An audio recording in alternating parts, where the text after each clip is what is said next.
Like, I think of secrets as like these energetic rocks that you carry in your heart. And the more that you hold on to them, the heavier life gets.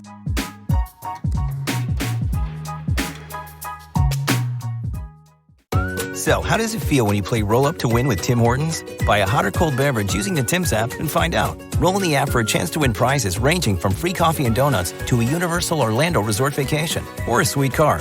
Oh, don't forget the TV. And this year, every roll is a shot at a $1,000 daily giveaway drawing for two $500 prizes. Roll up to win and get treated by Tim's. No purchase necessary. Account registration required. 50 U.S. and D.C. 18 plus entered by 4/2/23. See rules at rolluptowin.com for free entry or full details. Void in Florida and where prohibited. Welcome to BreezeLine, where the sky's the limit thanks to better internet. With lightning-fast speeds up to 1 gig, you can game like a boss, stream like a pro, and watch like there's no tomorrow. Stream, watch, post, send, and trend. Do it all with our fiber-powered network, bringing you reliable, fast internet. Welcome to BreezeLine. Visit breezeline.com for latest offers. Service subject to availability. New customers in select areas only. Visit breezeline.com for details. Please note that this episode contains topics of suicide. Some people may find it disturbing. Shh. Welcome to the Secret Life Podcast. Tell me your secret. I'll tell you mine.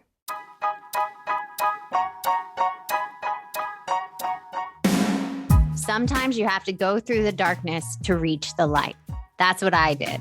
After 12 years of recovery in sex and love addiction, I finally found my soulmate, myself. Please join me in my novel, Secret Life of a Hollywood Sex and Love Addict, a 4-time bestseller on Amazon.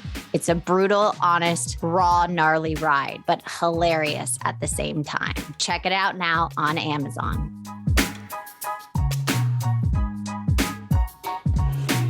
Welcome to Secret Life Podcast. I'm Brianne Davis Gant. Today, I'm pulling back the curtains of all kinds of human secrets. We'll hear about what people are hiding from themselves or others. You know, those deep, dark secrets you probably want to take to your grave, or those lighter, funnier secrets that are just plain embarrassing. Really, the how, what, when, where, and why of it all. Today, my guest is Amelia. Now, Amelia, I have a question for you. Dun, dun, dun. What is your secret? I love the drum roll. Thanks. I'm really proud to say today that my secret is I have no secrets. And what? I know. No. It wasn't always that way though. So, I mean, it's a big reason why I love what you're doing with this podcast, because I definitely was a woman of many, many secrets for a long, long time. And, well, first of all, I have to give you a gold star for putting all your crap out there. You know, a gold star. But my question for you is, when did you decide to let go of all that baggage and secrets?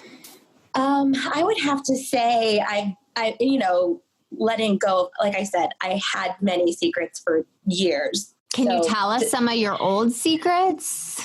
Yeah. One of them was that I was abused a lot when I was a little girl, and I didn't share that. And it's not because I didn't want to necessarily. It's just because our culture had me believe that I was okay. Like it didn't matter. And that, it happened a long time ago. So I don't need to look at that and I don't need to talk about it. Clearly that was wrong. Clearly that stays in your body. And when you're experience any kind of abuse, if you don't go through it and figure it out, it stays with you. I mean, mine did for sure. Yeah. And I had no idea that was the case at all. And other ones that are kind of like lighter and fun and squirmy is like, when I start to have feelings for a friend and like romantic feelings for a friend, and I just put that all out there too now. Like I make it a point really to not hold on to any secrets. And the reason why I decided to do that, and I started letting them go for the last 10 years now. I mean, it takes a while sometimes to start letting them all go, is because I really learned that holding on to secrets, like it holds our power, and it has me walk through life heavier and unable to like really enjoy connections with people or even like my success, because there's always that like thing weighing you down. Like I think of secrets as like these energetic rocks that you carry in your heart. And the more that you hold on to them, the heavier life gets. And so once I started letting them go and feeling the difference that life could be, being lighter and having more joy and connection and intimacy, that's when I was like, you know what? No more secrets. Like I'm putting it all out there. And I'm freeing myself. It's really about freeing myself and also in freeing other people too. Like what do you mean? Well, because it's like when I share something that's personal to me and another person can relate to it, maybe they share it too and it frees them, or even just hearing that they're not alone. It frees them too. Yeah. 100%. I mean, that's why I wanted to do this podcast. You know, I let go of this really big secret, you know, and I thought the world was going to end and nothing happened. Like it was like, I was like, wait, nobody like really cares. Like, not that they didn't care, but nobody was like, oh, shame on you. You're a horrible person. And it just made me realize how freeing that felt. And it connected me to other people so much more. And that's why I want to do this, you know? Absolutely. Absolutely. But I want to ask, like, do you remember one of the first big secrets you let go of where you felt that weight kind of lift? Oh yeah. It was, I want to say it was like 10 years ago, and I was with some close friends, and I don't remember what prompted me to share this, but I was in a very abusive relationship in college, from like ages 19 to 21. Was it abusive emotionally or physically? All like, I mean, It started off verbally and then like mentally, like he would get in my head, and then it eventually got really physical. And when it got physical, that's when I really, really felt trapped. And I didn't tell anybody. Like, and I was going to school, like taking my test, hanging out with friends, like acting like nothing was wrong. How did you keep that a secret? I don't even know. I was just so ashamed that like people would know that I was so stupid enough to like get into that situation. And I was also just so afraid of him that like my life was consumed by my fear of him and by trying to like not make him mad and trying to just make sure that he like stays happy. And then when he was mad, it would be a big blow up. So my life was also just consumed by that as well, that I didn't have time to really tell anybody else. But then I didn't want like my friends or my family or people to like look at me a certain way or like be disappointed in me or think like, oh, like you're supposed to be smart and you're supposed to know what you're doing. And how did you end up in this relationship? And he also was like, he would convince me to like not tell people like, oh, are you really gonna let people know like that I'm a horrible person? Like, you know that I'm not bad. Like, you know that I love you. Like, and that's how so manipulative. It's like a mind game. And, you know, I love you. I didn't mean, but I do have a question about that. And I'm curious, do you think the mental and emotional abuse was worse than the physical? Or I know all of it is bad. I just want to know which was harder for you to move past. Definitely the mental and the emotional, because that like gets deep in the soul and deep in like all the cracks of my insecurities. And also I think that's what broke me down to even get to the point where it got physical. And one thing that I say to people about this, because people don't understand like, oh, well, if he hits you, then you can just leave. Like, it's not that simple. Like, abusive relationships go on for as long as they do, because it's like a little by little conditioning that happens that then just becomes a habit. And then it's like, this is just how the relationship is. And it's like all this pile of shame built on top, and secrets and lies and like trying to hide. And then it becomes this really big convoluted web that feels really hard to get out of. Yeah. And you're like isolated and alone because you're not sharing that with anyone. I also had a really good friend a long time ago. She was her husband almost killed her and went to jail. And as soon as he got out, she went and went back to him, and no one could understand. But when I talked to her, she said the exact same thing. It was like this complex situation, that all this shame and isolation and all that. Yeah, it really becomes a really strong attachment that it doesn't make logical sense, but there's like a conditioning around it that's like, this is what I know. So this is what I'm going to go back to. And I have such like empathy for that, to go back to that person. But thankfully for me, like I definitely broken away from him for good, but actually I did go back again. You did? Briefly, like for a couple of nights fling. Did anybody know about that? Or is that an old secret? Actually, no, that's a secret. We got you. You got me. Yeah. Not like that's a great, I'm not like, no, but I'm saying like we all have these little things we just don't tell people. And you think you're like light and free and done with secrets, but really we still hold secrets sometimes. Yeah.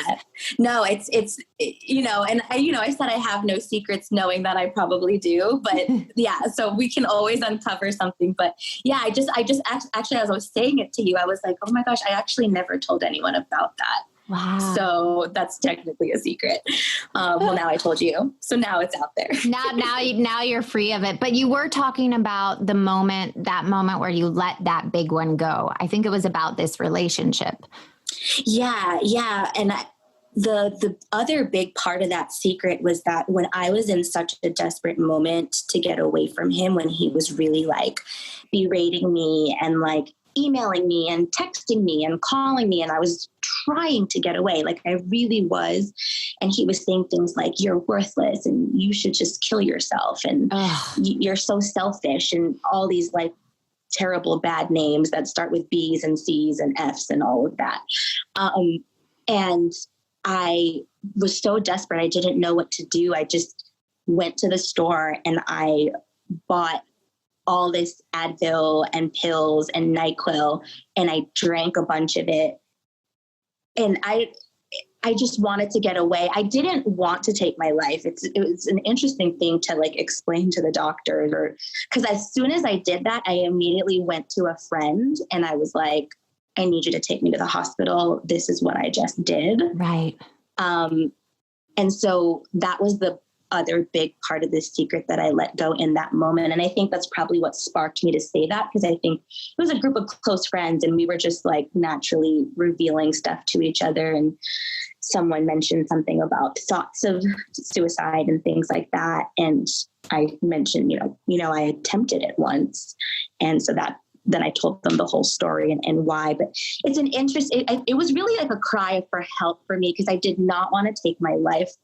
I just wanted to do something to be like, leave me alone kind of thing. Or it's like a scream for help. I mean, I remember like my first year when I was getting sober in my program, I didn't want to be on this earth. I didn't want to commit suicide, but I definitely wanted to crawl out of my skin, not be on this earth, because the pain and everything I was experiencing was too much. And it sounds like similar thing that you were in this painful situation with this person that was abusing you and you could not get out of it. And you just didn't want to be here anymore for that. Yeah. No, I love that. Thank you for describing it that way. Cause it just sounded weird to me to be like, okay, so you went to the store, you bought all this stuff, but you didn't want to commit suicide. And it was like, no, I just didn't want to feel the pain anymore. I just wanted him to stop, and he wouldn't stop. Like if I was crying, if I was screaming, if I was hitting at him, throwing things, like stop, he would not stop. Yeah. And so, I just didn't want to feel that anymore. Yeah, wow. It was hard. Dark times. And listen, I'm sure the listeners, we all have them. We've all been through our own journeys, but I think that's beautiful that you cried for help and then you shared it. And like that moment of letting go, was it like euphoric, or was there like a crash afterward? I mean, I definitely think one of my favorite terms is vulnerability hangover, where it's like, yeah. After you share something really deep and real, and like the next day you're like, oh my gosh, did that just happen? I believe I probably had a little bit of that the next day, but in the moment, to be with those close friends and to be received with love, and they didn't try to fix anything or change anything or even say anything. It was just to be heard and witnessed and loved. I mean, it felt as euphoric as if there was a big boulder on my chest and like someone finally lifted it off. Like I felt like I could float for a second, because it was like, oh my gosh, I let that go. So, how does it feel when you play Roll Up to Win with Tim Hortons? Buy a hot or cold beverage using the Tim's app and find out. Roll in the app for a chance to win prizes ranging from free coffee and donuts to a Universal Orlando resort vacation or a sweet car. Oh, don't forget the TV. And this year, every roll is a shot at a $1,000 daily giveaway drawing for two $500 prizes. Roll up to win and get treated by Tim's. No purchase necessary. Account registration required. 50 U.S. and D.C. 18 plus entered by 4/2/23. See rules at rolluptowin.com for free entry or full details. Void in Florida and where prohibited. Welcome to BreezeLine, where the sky's the limit thanks to better internet. With lightning fast speeds up to 1 gig, you can game like a boss, stream like a pro, and watch like there's no tomorrow. Stream, watch, post, send, and trend. Do it all with our fiber-powered network, bringing you reliable, fast internet. Welcome to BreezeLine. Visit breezeline.com for latest offers. Service subject to availability. New customers in select areas only. Visit breezeline.com for details. Yeah. Even just describing it, I feel it again. And I'm just like, that's so good. It feels so good. It is. It's the best feeling. And when I was even asking people to be on this, they're like, I'm not comfortable sharing it. And I'm saying this to you. I'm not saying who these people were, but I was like, you will feel so much better. Like no one will know it's you. I promise it will be so much lighter. And they're like, I'm not ready. And I was like, okay, to each his own, you know? Yeah, absolutely. I mean, yeah, absolutely. I think when we're carrying so much, like I said, I used to have a lot of secrets and I was just so used to it. But I think when that first big boulder got removed, it was like, oh, I can do this. And I think too, the thing to remember is like, you don't want to like tell the world everything. Like, I think it's also knowing who is safe and who will be there to witness your secret. Or like even on a podcast like this, where you can be anonymous. Yeah. I think that's also very healing, where it's like hundreds of people can hear it and they don't even have to know it's you.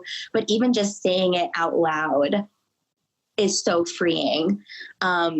Yeah, absolutely. Absolutely. So you said you've gone through this process and you've let go of all these secrets, and it's been years. Like my journey's been like 11 years. And so each time you did it, what came about?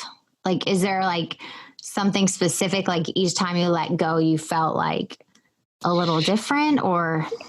Yeah. Each time I let go, even if it was like little ones or big ones, I would feel a little bit freer, a little bit lighter, a little bit like more possibility, a little bit more loved, especially if I was letting it go to someone, another human being, and then having them just witness it and hear it. It just is like, there's just that moment where I'm like, I can really let that go now. Like, I really don't have to carry that and have that in the back of my mind. Because, the energy that it takes to hide these things, like we don't think it takes a lot of energy until we do let it go. And we're like, whoa, that was taking up a lot of energy. It takes so much energy, and it also keeps you so disconnected from other people. That's what I felt. Yeah. Like I felt every time I had a secret, even if it was like a teeny thing you would never thought would keep you separate from someone, but it does.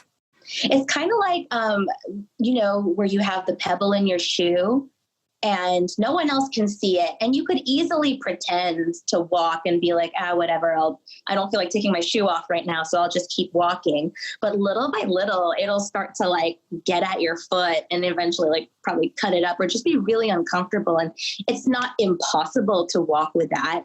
and no one else will know unless you're like, there's a pebble in my shoe. So it's kind of like that, but it's really annoying. And the more you walk with it, the worse it'll feel over time until you're finally like, oh my gosh, I lost the toe. I guess I should have removed that pebble a long time ago. Or you get like a callus and then it starts like building up that hard skin. And that's like you're, you know, building up that hard shell on your outside. People are like, please don't talk about feet right now. But that's what I keep thinking of. Like every little secret, every little lie just builds a shell around yourself. Yes. And yeah, you might be quote unquote protected. However, it's also keeping you from like the love and the joy and connection you can feel. And even with the closest people in your life. And it's that actually adds to the pain. So now you're carrying this weight of all these rocks, for like mixing metaphors here, but you're carrying this weight of all these rocks, but now you're wearing all these layers and you're just underneath all these layers and you can't actually feel people anymore to the extent that but then you get used to it. And then you wonder, why am I so unhappy? Like there could be a moment why am I so alone? Why do I feel so unloved? Yeah. And it's like, well, years and years of conditioning yourself to build those layers and carry those rocks and that weight. That's why it's like, oh, just let it go. But here's my question for you, because I know you're starting to work with this like self-love and helping people find their authentic, true selves. But my question for you, and I already kind of know the answer when I answer it myself, but from your perspective, when people are struggling, why do they have so much trouble asking for help? When they have these secrets that they know they need help with, why can't people ask for help?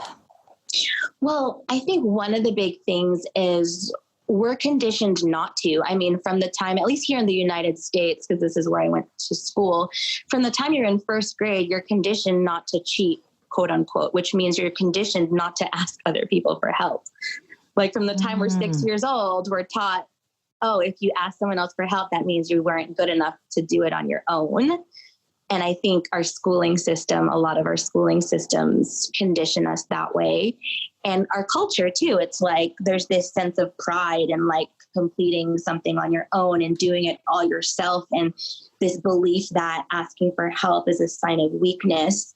And also just the vulnerability of sharing your true, authentic emotions. Like it's interesting how when we talk about if I'm crying, that means I'm falling apart, or crying is weakness.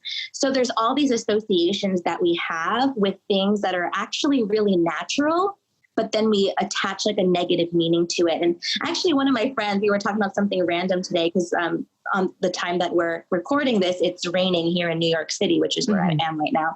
And we were talking about how, it's so ugly outside. And then we were like, isn't that interesting how rain and thunderstorms are so natural, yet we call it ugly? Oh, I don't. I love when it rains. I love thunderstorms, but that is interesting because people are like, oh, it's gross outside. And I'm like, the earth is cleaning itself. I think it's beautiful.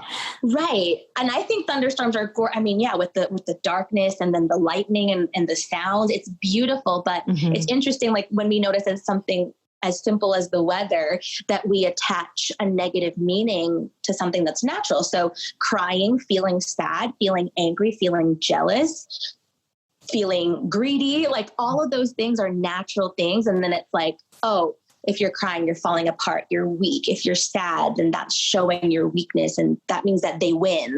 Like there's just this win-lose, good, bad kind of. Good, bad. Instead of it just being neutral, just is what it is. You're sad today. You're feeling your feelings today.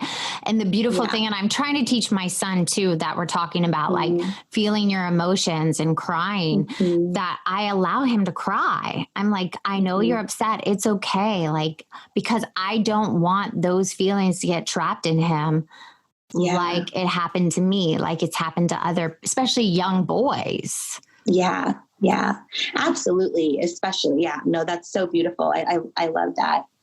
But here's the next question. I only have a couple more, but what do you think the benefit is that people keep secrets? And what do you think the harm it causes them from your perspective?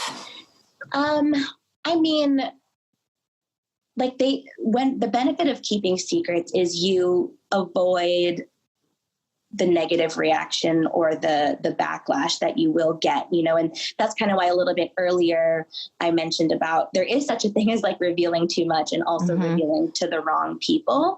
And so I think we keep them because we don't know how the other person's going to react. And I'm reminded of a wonderful Brene Brown quote about vulnerability, where it's like vulnerability is about showing up authentically exactly as you are. I'm paraphrasing, even though we don't know what the outcome is going to be. And so the benefit though, like for example, like me not telling a friend that I've fallen in love with him, the benefit is that I don't have to face potential rejection if he doesn't feel the same way. Right. But the harm it does is that's another rock that I'm holding on to.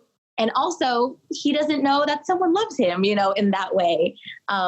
So I think any secret you could probably find like a benefit and a harm. Right. And so like with my big secret, the benefit I guess I got was I didn't know what would happen if everybody knew that I was in this abusive relationship. Like, were there going to be cops coming to my house and people asking me all kinds of questions and being like, why did you get together with him? Why didn't you tell us sooner?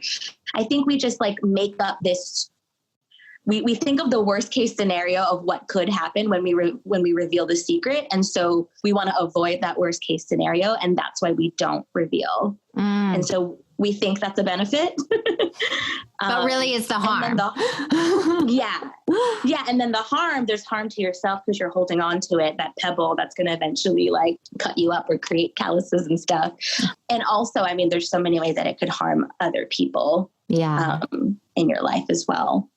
And my last question for you is, if someone else was going through the situation that you went through, or what would be the advice, like letting go of your secrets for people? Yeah. I really love this question. And the first tiniest step you can do is admitting the secret to yourself. Like, even if you say it out loud to yourself, or maybe it's even too hard to say it out loud. Although that's what I would recommend, because hearing your own voice and feeling it released from your body physically will also release it. Like, you don't necessarily have to tell someone else. But even if you just like write it down at first, like for me, when I'm feeling sad, sometimes like it's really, really melancholic. I have like a tendency towards melancholy. And sometimes I just have to say out loud, like to myself in my room, like, I'm sad. Like, I'm really sad, or I'm heartbroken.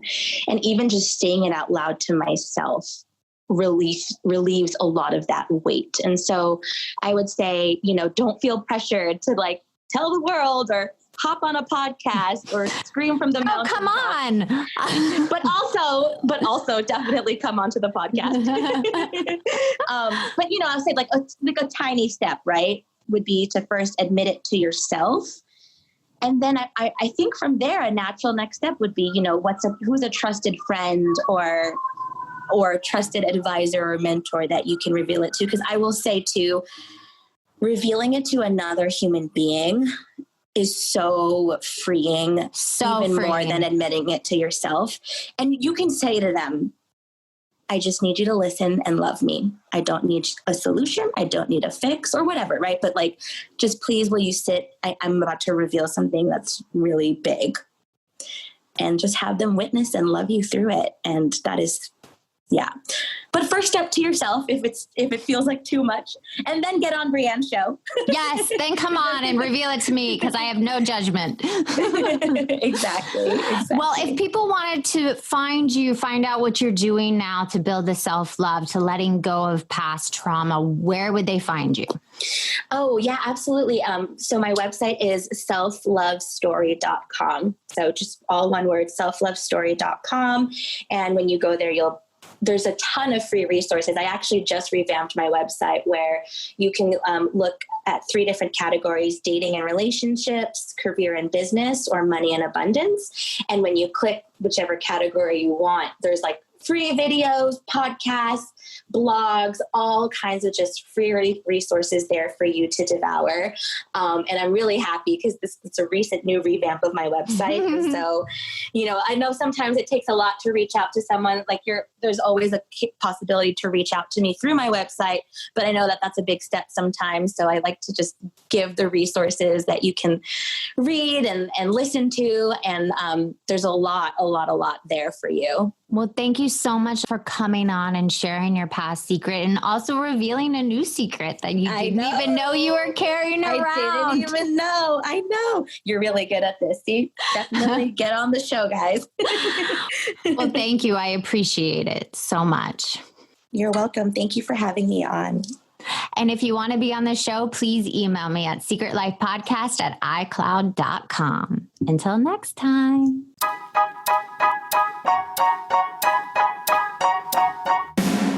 Thanks again for listening to the show. Please subscribe, rate, share, or send me a note at secretlifepodcast.com.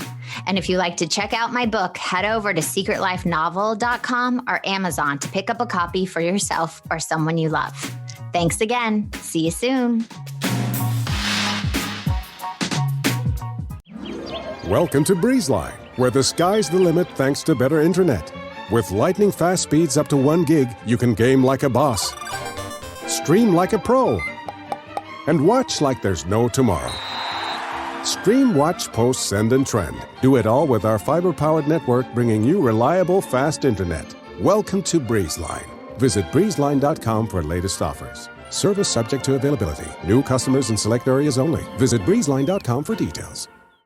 So, how does it feel when you play Roll Up to Win with Tim Hortons? Buy a hot or cold beverage using the Tim's app and find out. Roll in the app for a chance to win prizes ranging from free coffee and donuts to a Universal Orlando resort vacation or a sweet car. Oh, don't forget the TV. And this year, every roll is a shot at a $1,000 daily giveaway drawing for 2 $500 prizes. Roll up to win and get treated by Tim's. No purchase necessary. Account registration required. 50 U.S. and D.C. 18 plus entered by 4/2/23. See rules at rolluptowin.com for free entry and full details. Void in Florida and where prohibited.